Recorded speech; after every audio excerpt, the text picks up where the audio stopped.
This is a Lips Home 6-inch hidden door hinge. This is a nice hinge. It's made of some zinc alloy metals. It appears to be very strong, and it's got a really smooth open action. I've already installed one for you here, as you can see. It just simply works like this. Close it up, closes up the seam. This isn't the best install. I have not fine-tuned this. I could get this with a tighter gap if I took a little more time with it. It's got a smooth open, smooth close. I like that about the hinge.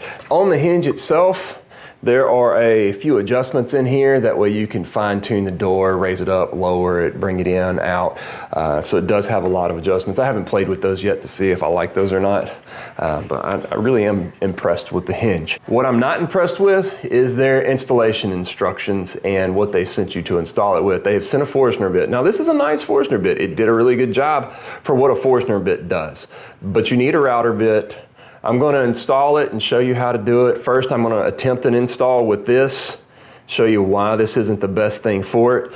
Then I'm going to use my router with an actual router bit and show you how to do it correctly. So let's get to it.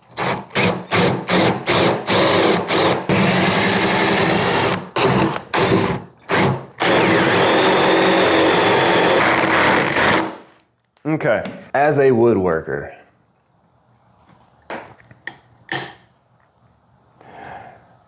I cannot recommend the installation method here. You're not going to get a clean hole because this is not a router bit, it's a Forstner bit. It's a good Forstner bit. It does a good job. It chews away at the material. Let me show you why this isn't the greatest way to install these. You see, that's a Forstner bit, so it drives straight down. It doesn't come across like a router bit would. And that causes you to have these peaks and valleys in here. And it needs to be flush at where the peaks are. You will have to come back with a chisel and chisel it out smooth in order to get the smooth sides that this will slide into. I'm going to show you the proper way to install this. This is a plunge router with an actual router bit in it.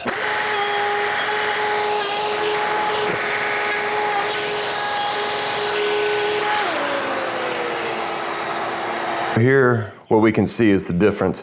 This is with the Forstner bit they sent with the kit.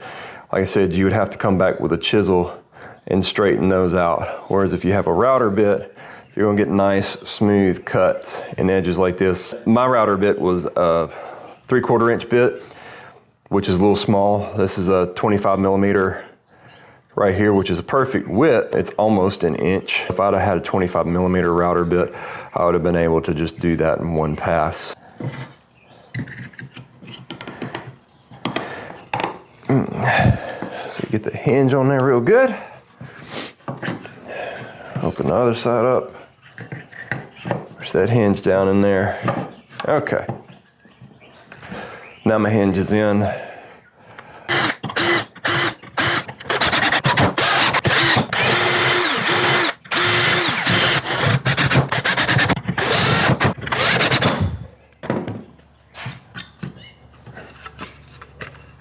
Okay, all right, that's the install. If you enjoyed this video, hit the subscribe button down below, give me a like. You can go check out my other channel, Redemption Woodcraft.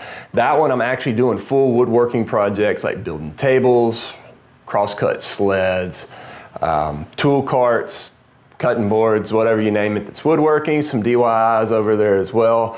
Go check that out. You might see these hinges featured in a future video over there. Well, that's my honest review of these door hinges. Like I said, I love the hinge. I don't like their install method. Get a professional to install it for you. Or if you do know how to use a router and you're pretty handy, these are some great hinges.